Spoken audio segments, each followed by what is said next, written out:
Eu sou filho de Luís Henrique Pedro da Silva. O meu pai era recebedor de fazenda, o que equivale praticamente a um diretor de finanças do.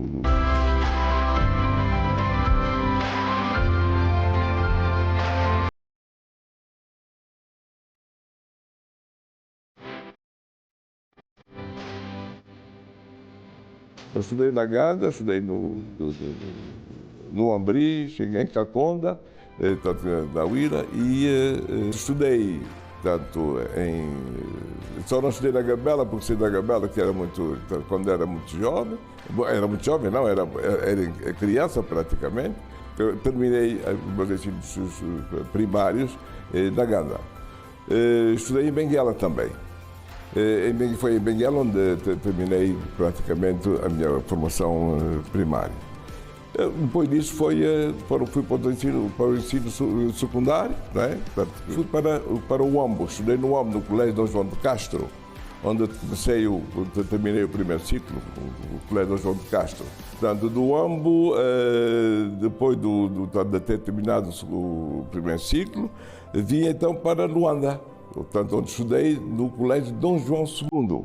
Naquele tempo, não sei se ainda existe ou não, mas naquele tempo era o Colégio Dom João II, para onde estudaram também muitos dos amigos, né, que hoje estão, digamos, durante um tempo estiveram a participar no movimento revolucionário. Portanto, era um colégio com um grande número de angolanos, relativamente grande número de angolanos. Depois do Colégio Dom João II, bom, em função digamos, da sua capacidade, da sua qualidade, fui transferido para o meu avô, para o Colégio dos Maristas, da Avenida Brasil, onde fiz o segundo ciclo também. E depois, também, depois digamos, dos anos de formação brilhante, né? Então, fui para o Liceu Salvador Correia, e aí para onde estudaram a maior parte de todos aqueles que, digamos, naquela altura, era o topo, né? Da formação académica daquele tempo. E foi já nessa altura, durante a formação, quando estava a terminar, que eu comecei a ser perseguido pela PIDE. Portanto, foi nessa altura que tive de abandonar a cidade de Luanda e juntar-me aos guerrilheiros, aqui na província do Benco. Né? Dali, portanto, do ponto de vista académico, depois, fui para o Congo. A minha formação era praticamente entre a escola e a guerrilha. Né? Portanto, estudei no Instituto Nacional de Estudos Políticos, INEP. Eu frequentei a Escola Nacional de Direito e Administração, portanto, era praticamente entre a Revolução, o fazer a Revolução e a minha formação académica. Depois disso, fui para os Estados Unidos. Portanto, foi do lado dos Estados Unidos praticamente onde também terminei, acabei a última fase da minha formação superior. Portanto, estudei na Universidade de Northeastern University, mas sempre, digamos, entre o trabalho e a universidade. Portanto, digamos, grosso modo, a minha formação é essa. Quer dizer, é polivalente, eu diria.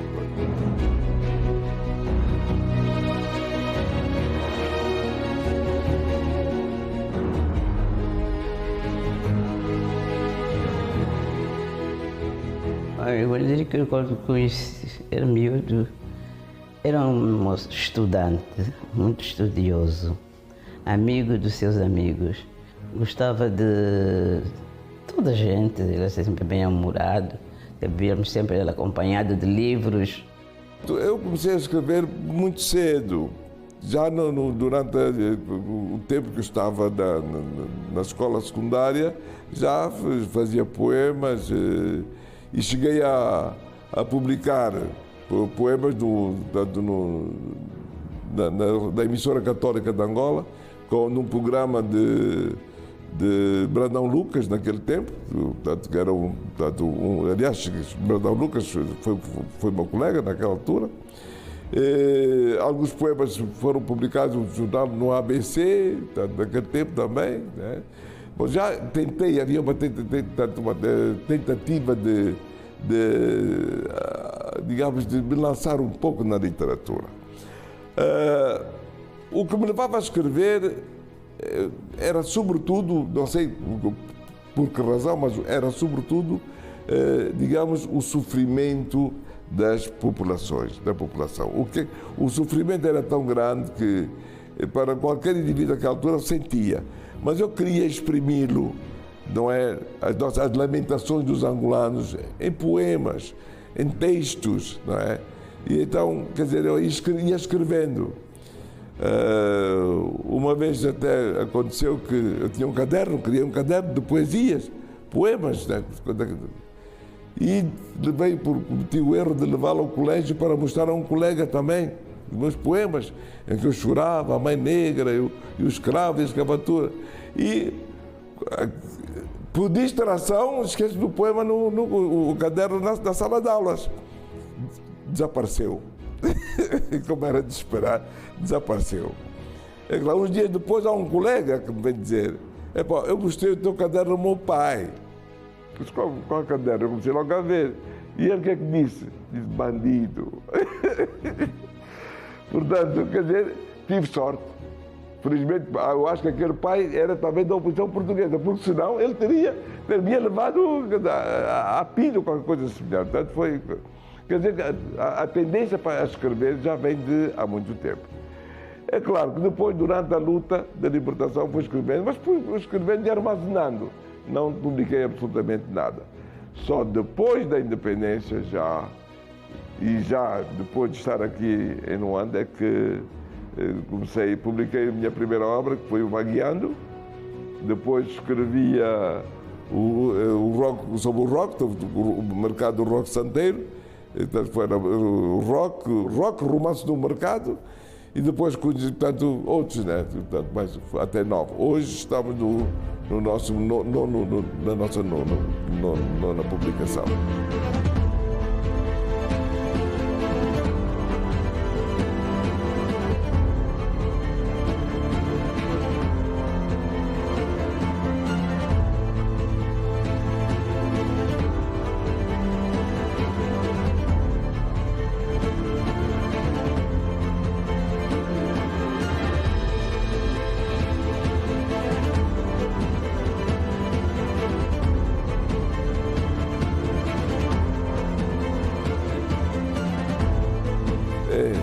Não se esqueçam de nós.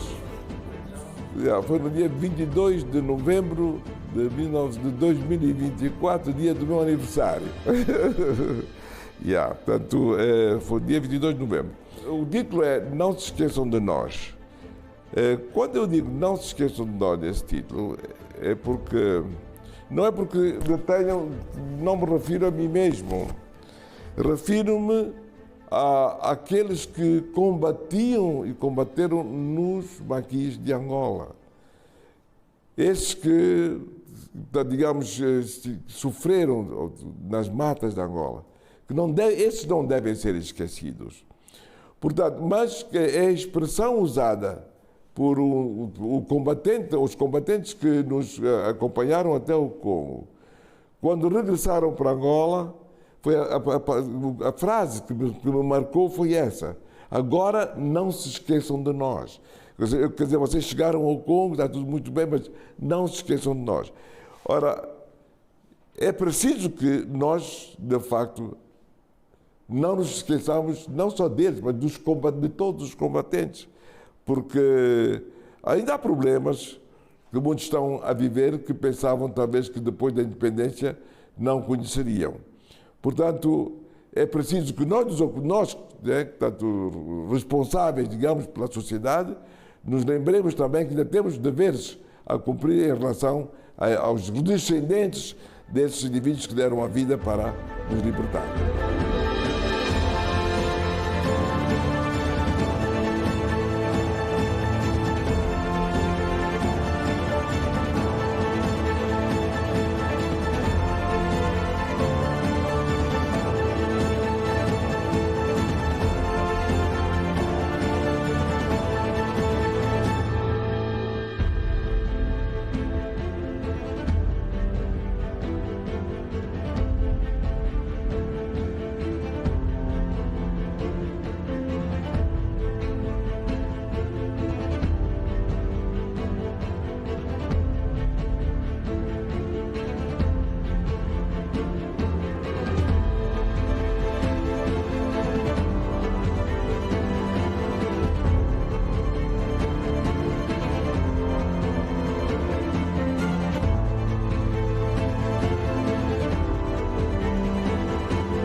Pedro Henrique Val Neto é um nacionalista que muito cedo se dedicou à causa nacional, tendo abandonado Angola para se juntar ao movimento de libertação para que Angola se tornasse independente.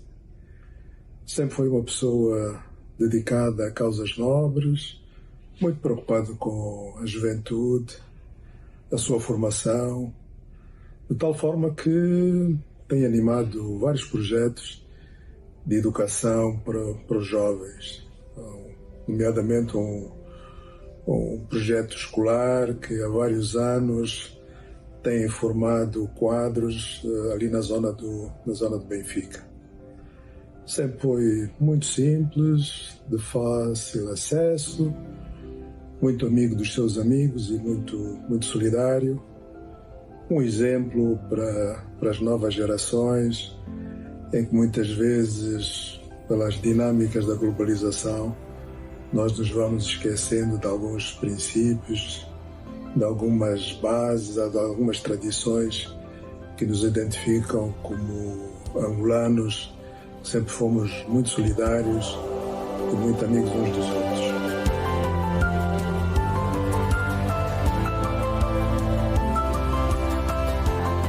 Durante a diplomacia, se está a falar da diplomacia, talvez seja, digamos, um pouco limitado se começarmos a falar da diplomacia agora que depois da independência só.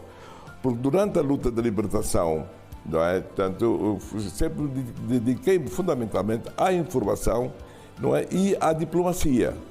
À informação, porque eu cheguei a ser ministro da informação no governo revolucionário de Angola no exílio. Portanto, diplomacia, porque eu tinha de participar, e participava em todas, ou na maioria, das reuniões das instituições internacionais que convidavam os movimentos de libertação, ou que lidavam com os movimentos de libertação. Portanto, quer dizer, a diplomacia, estou na diplomacia já há algum tempo.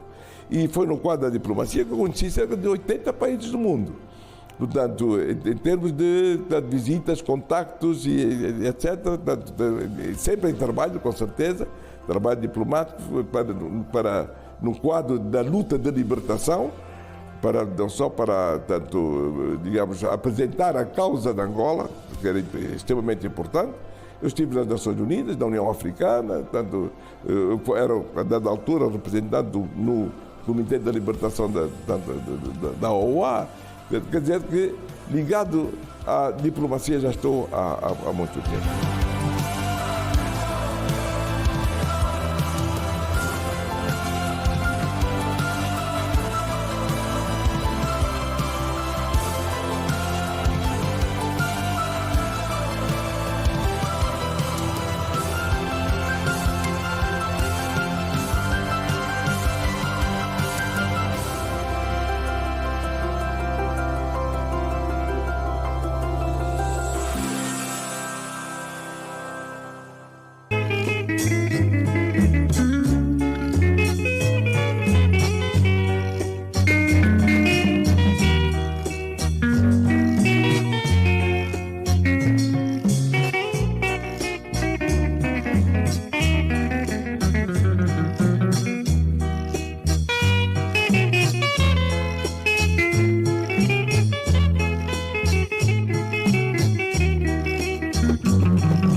Como ministro, eu acho do Ministério da Comunicação Social, o que eu acho que foi para mim e para todos, para a sociedade, o maior,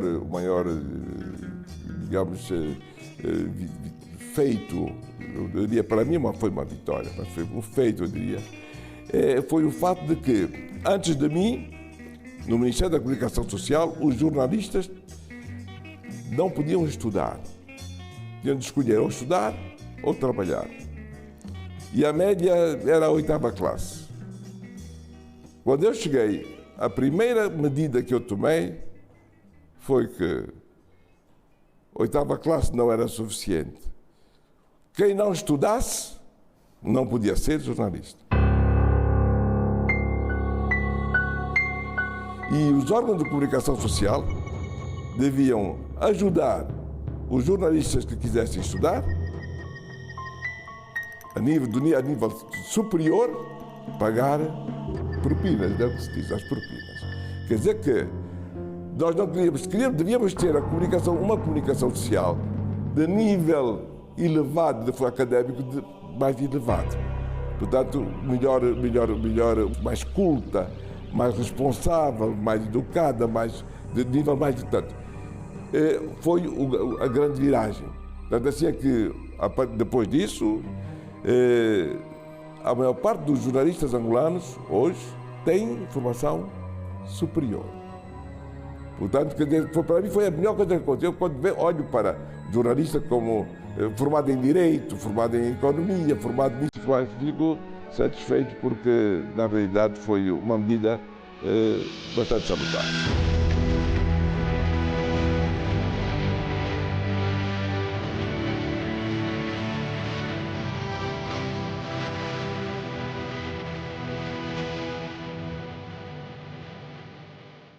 Considero que foi a melhor medida. Ora, havia muitos que não tinham essa possibilidade. Então, para eles era necessário um nível, digamos, mais ou menos intermédio. Nessa altura pensei na criação do Cefojor. Eu disse, não, é preciso ajudar os jornalistas a melhorarem o seu nível de ação. Portanto, por que não criar então o Centro de Formação de Jornalistas? Já que tinha criado o Centro de Formação de Jornalistas no Congo, tinha criado o Centro de Formação de Jornalistas aqui quando cheguei, e por que não agora como país independente e soberano, vamos criar. Felizmente tivemos o apoio do governo, né? Naquela altura, tivemos o apoio do governo e, digamos, aceitou a nossa proposta e foi criado realmente um Centro de Formação de Jornalistas.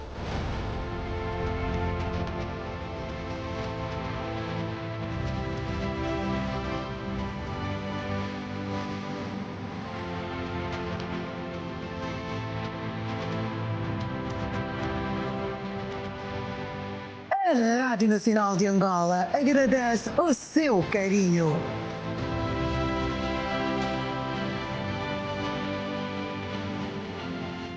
Multifacético, polivalente, porque não foi só jornalismo escrito, não é?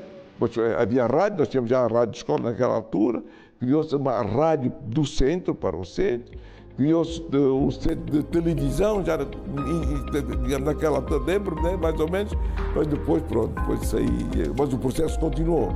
Hoje em dia temos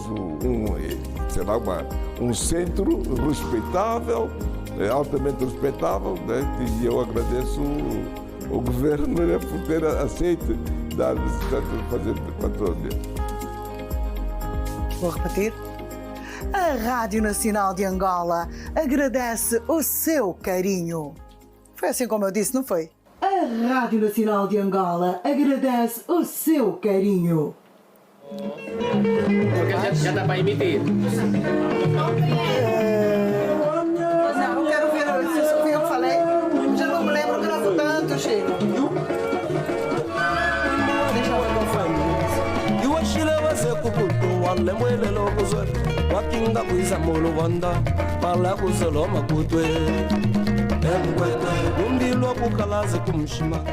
Fala-se da liberdade de imprensa e tal, bom, mas isso são processos. Nós não podemos querer numa situação por milagre. Não é possível. E é preciso obedecer às conjunturas. E Angola está no bom caminho. Quer dizer que desde o tempo em que assumiu, conquistou a sua independência até o presente, digamos, houve uma grande evolução. E uma evolução que passou por diferentes etapas. Não se pode permitir, ou não se pode, digamos, aceitar que haja ou prever que haja uma evolução se não houver um respeito pelas diferentes etapas dessa evolução. É um processo. Esse processo não parou. tivemos a um nível há 20 anos, temos outro nível agora e vamos ter um outro nível melhor, ou superior talvez, não é? Daqui a mais uns anos. Quer dizer, é preciso que nós, portanto, compreendamos que é preciso haver uma evolução, digamos, não revolução, mas uma evolução normal para se atingirem os objetivos que nós esperamos. As redes sociais, digamos, funcionam muito bem, com certeza. Portanto, apesar de que há que ter muito cuidado agora, sobretudo, digamos, com o nível de tecnologia que está existente, que foi criado.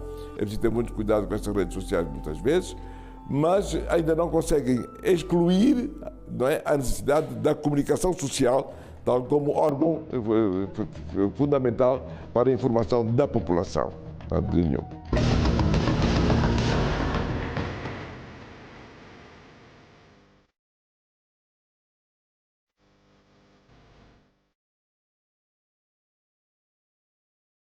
A diplomacia num país independente, portanto, eu primeiro fui ministro da Comunicação Social, portanto, antes de ser diplomata.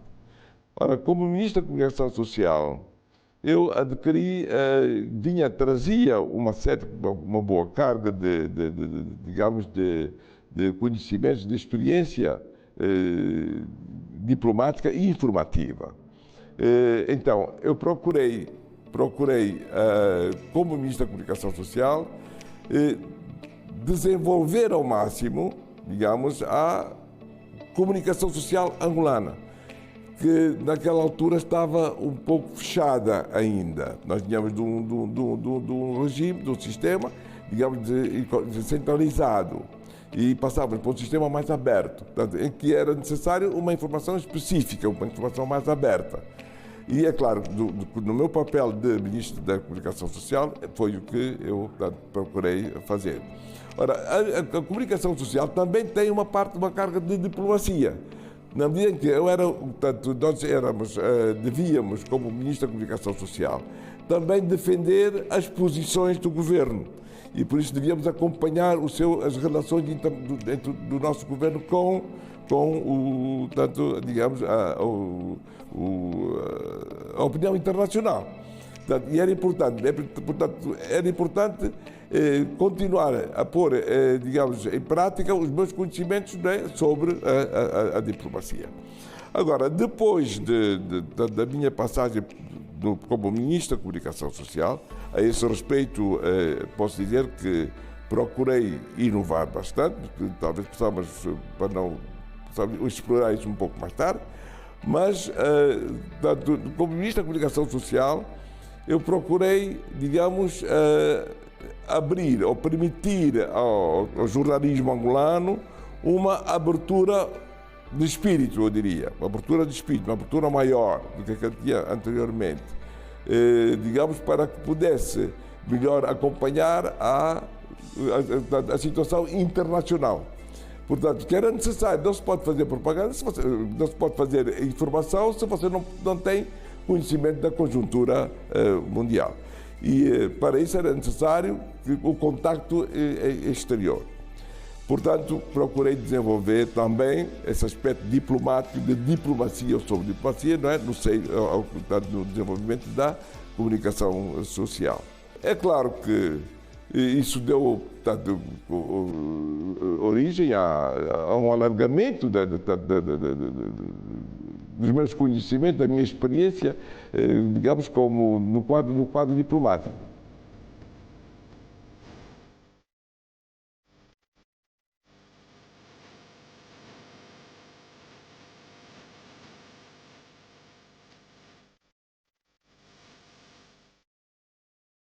Embaixador, não fui muito tempo, né? Fui embaixador no Egito há 8 anos, ou seja, 7 anos praticamente, e fui embaixador no Zimbábue.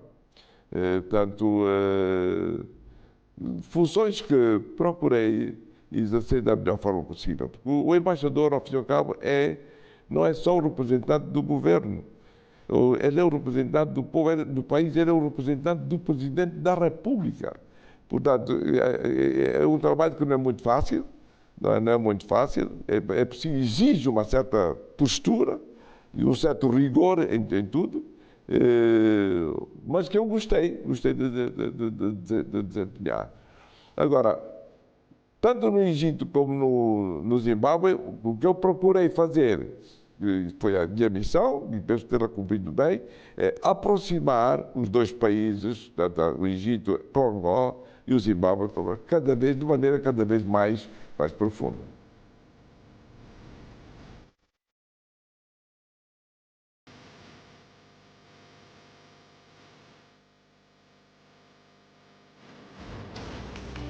O mais importante facto que eu tenha vivido no Egito foi talvez a aproximação entre os homens de negócios egípcios e a estrutura econômica de Angola. Foi uma aproximação que foi bastante útil. Hoje podemos dizer que os embaixadores que nos seguiram, com certeza, deram continuidade a isso, e espero que hoje as coisas estejam, a situação esteja, esse relacionamento esteja mais forte. Mas eu considero que foi realmente uma abertura, digamos, que foi bastante importante. Agora, o Egito é um país de uma história riquíssima, todos nós sabemos, é o país das pirâmides, não é? É o país das pirâmides. E com certeza que tem muito a oferecer como, digamos, ao mundo, do ponto de vista cultural, do ponto de vista, digamos,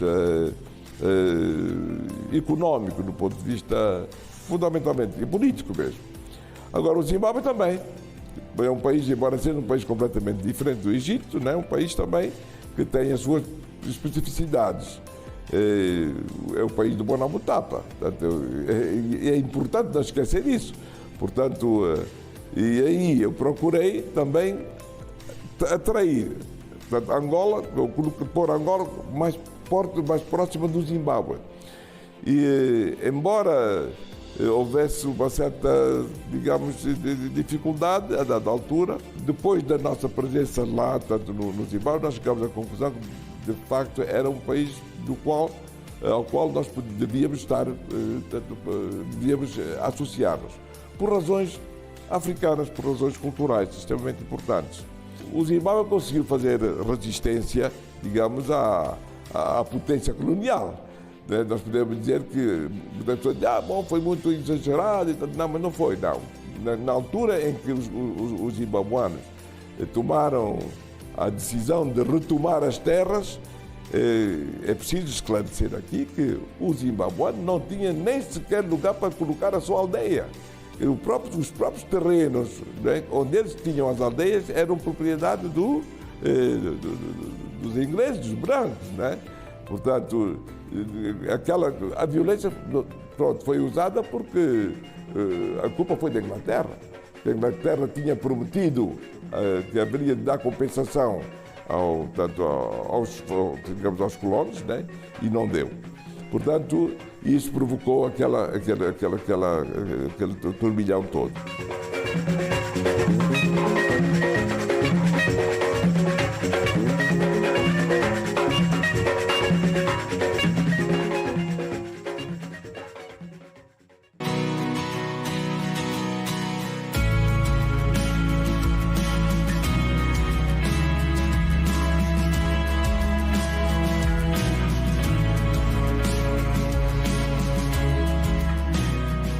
Quando ficou jovem, uma vez eu estava à casa da minha irmã, ela apareceu. Depois estávamos ali a conversar, depois de tanto conversar, ele virou-se para a minha irmã e disse que queria comer gongonha. Depois queria comer gongonha. A minha irmã preparou a gongonha e eu pôs a cadeira para a mesa para ele se sentar. Só que ele não quis sentar na mesa, preferiu sentar-se no chão. E nós perguntamos por que ele queria sentar-se no chão e não na mesa. Ele disse que ia habituar-se a sentar-se no chão. E aí, depois daí ele desapareceu, nunca mais tivemos com ele. Nunca mais o vimos. Para o Congo.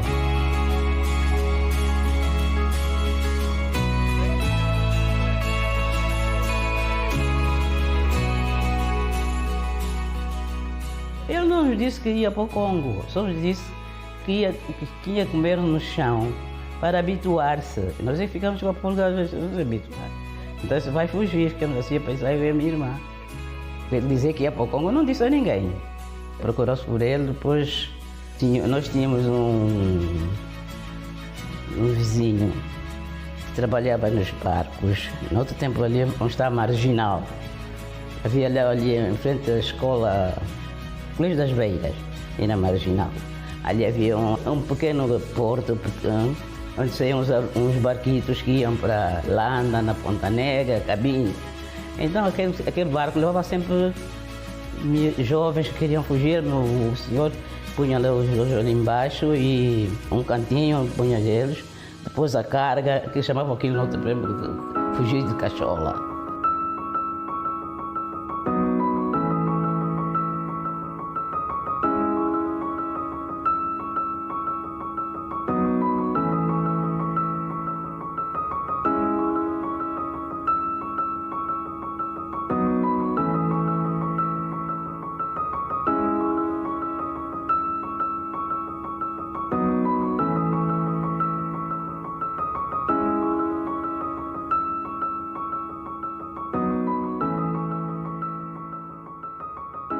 Seria conveniente que Pedro Henrique Val Neto continuasse a escrever, a falar da sua experiência nacionalista enquanto patriota, mas também da forma como ele vê os problemas do país, nomeadamente as questões sociais.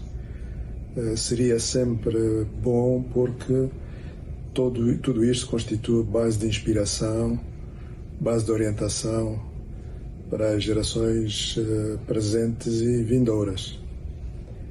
É uma biblioteca viva que nos anima nos debates, que partilha o seu saber e a sua experiência. É sempre reconfortante ter uma conversa com ele.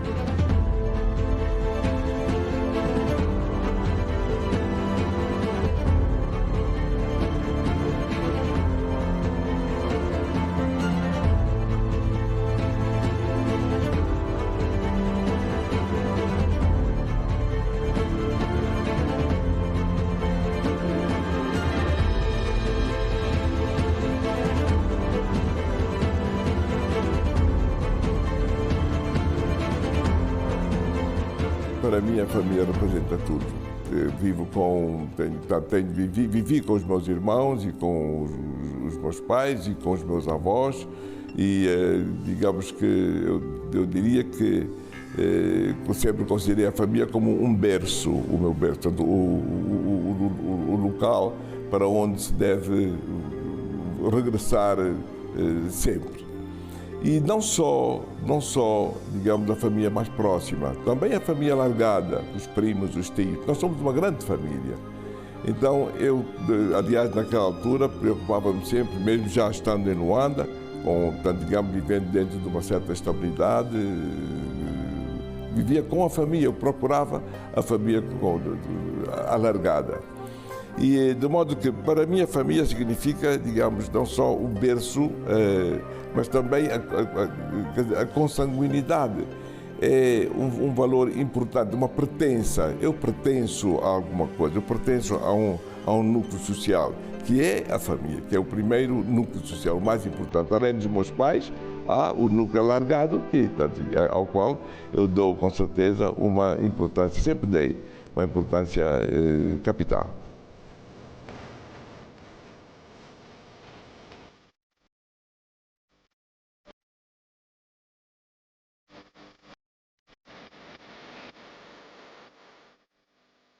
É continuar a união da família, ser todos unidos, não estarem com coisas, nariz empinado, de desligar dos outros, não. Isso é coisa que não existe na nossa família.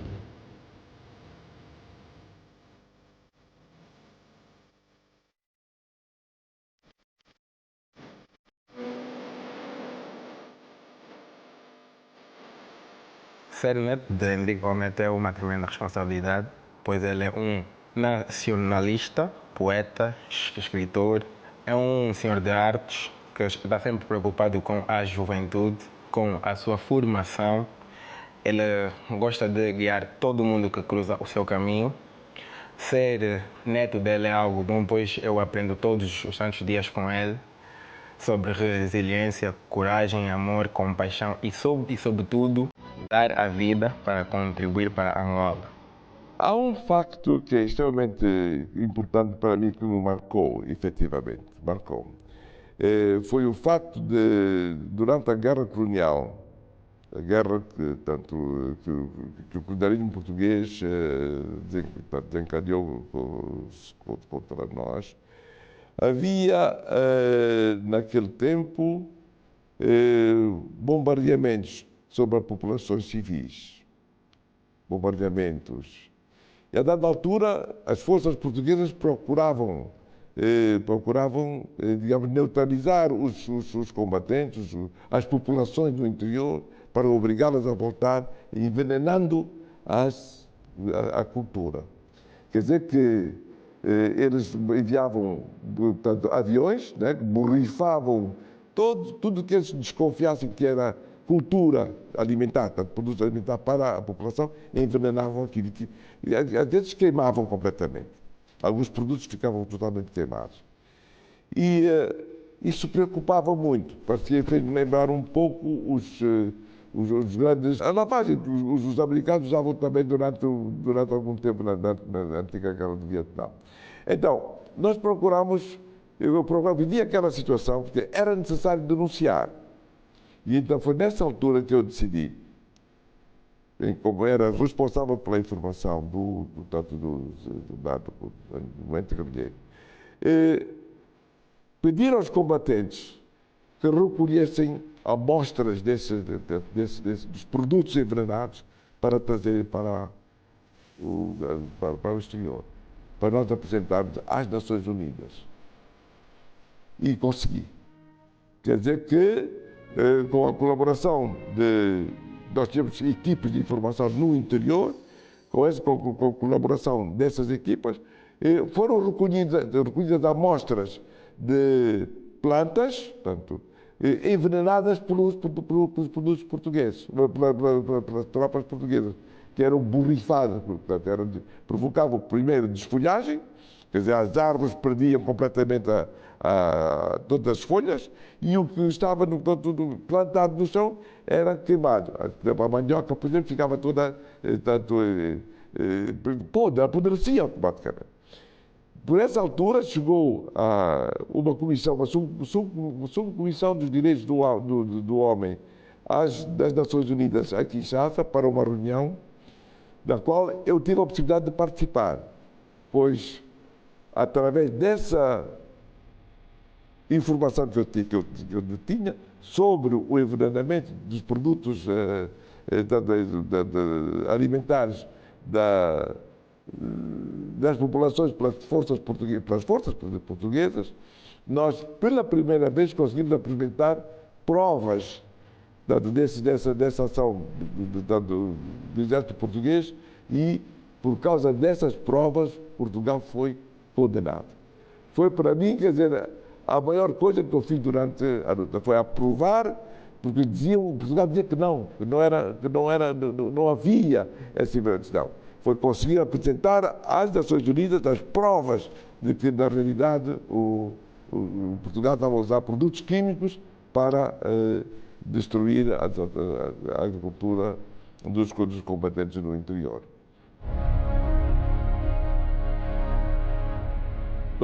A Xana foi mais uma iniciativa, não foi só a Xana que eu tive a possibilidade também de criar a COPEB, a Flor do Oriente, sou cofundador da Orion, quer dizer, eu fui o primeiro diretor-geral da Orion.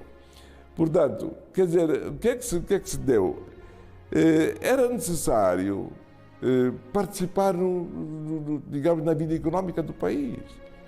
De qualquer forma, apesar de ter uma participação no Estado, estar a participar no Estado, era necessário dar uma contribuição também para, digamos, o setor económico. Ora, nós tínhamos, digamos, uma família larga, com jovens dinâmicos, não é? Então que era preciso pôr a trabalhar. Falando com eles, meus filhos, não é? Epa, como é então? A situação é esta, o que é que pensam? Vamos à frente? Vamos. Então começamos a criar as organizações Xana. A Xana, é interessante a Xana porque ela começou com vários ramos, um ramo de atividade diferente. A Xana vendia pão, a Xana vendia roupa nova que importava dos Estados, da Europa e tal. Mas era iniciativa do meu filho, Paulo Neto. E então, depois fomos crescendo. Passávamos do pão, roupa nova. Às tantas, gente, pai, por que nós não compramos carros? Carros? Sim, carros usados vêm da Europa. Bom, também vamos lá ver o que é que se pode fazer. E começou, então, um negócio muito grande. Que depois também, nós fomos, a Xana foi a primeira organização angolana, se eu estou na segunda, a montar computadores cá. Nós começamos com um filho, naquela altura tinha um filho também nos Estados Unidos. Eu vou visitar os Estados Unidos, vejo que ele trabalhava numa empresa de fabricação de computadores. E quando vi que era fácil, que era possível fazer isso, então, portanto, decidimos então começar a montar computadores cá. Portanto, quer dizer que nós vivemos do empreendedorismo, não é? Ao fim e ao cabo, que quisemos e conseguimos, com esse espírito, não é? Montar a grande empresa, mas já sem a minha participação direta, não é? Com os filhos que se encarregaram disso e chegaram até onde chegaram ainda hoje. Muito alegre. É um legado passado, é muito alegre, muito satisfeito. Não há dúvida nenhuma que eu espero que a Xana continue no mercado e seja um exemplo para muitas famílias angolanas. E como amigo de quase cerca de 50 anos, tenho beneficiado desses momentos, dessa experiência, que para mim tem sido importante, porque é sempre bom conviver e ter a possibilidade de beneficiar da experiência de quem tem uma longa trajetória enquanto nacionalista, homem de Estado, diplomata e cidadão muito preocupado com o futuro do país e, sobretudo, empenhado em demonstrar que a Angola que pretendemos depende do contributo de cada um dentro daquilo que é possível para que, no conjunto, possamos, então, defender o bem comum e termos aquela Angola que nos orgulha a todos e na qual nós nos sintamos todos muito bem vivos. É uma honra muito grande, sinto muito privilegiada, na verdade, por tê-lo como avô, porque acredito que não só pelo ser humano que ele é, uma pessoa com um coração enorme, com um senso de filantropia, um senso de doação às suas causas e um propósito que eu considero muito bonito, que também passa muito por educar uma nova geração de angolanos, e sinto-me privilegiada profundamente porque também o considero um gênio no que diz respeito à sua arte, à escrita, um arquivo histórico e um patrimônio muito importante para essa geração de angolanos, e é um grande privilégio tê-lo como avô.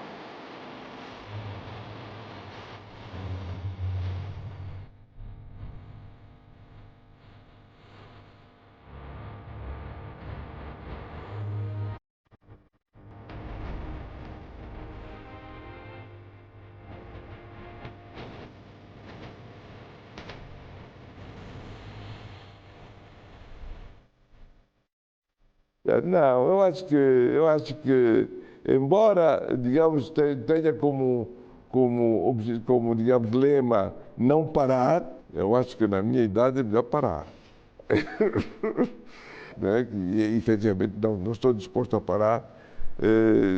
Estamos a tentar repor ou restabelecer algumas outras iniciativas, né? Como por exemplo uma fábrica de tintas que nós tínhamos, né? Eu estou à frente para ver o que é que se pode fazer, mas não, porque fazer alguma coisa, mas já não é com a mesma intensidade que antigamente. Agora, fora digamos, do quadro, digamos, institucional, né? Mas mais para, digamos, passar tempo, para...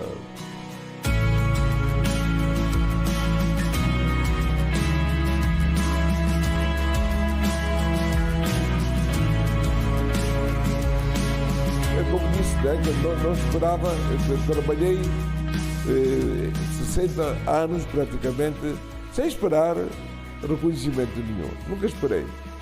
A minha vida foi dada efetivamente para Angola e os angolanos durante 60 anos. Mas sem esperar reconhecimento nenhum. Mas estou satisfeito. Estou satisfeito.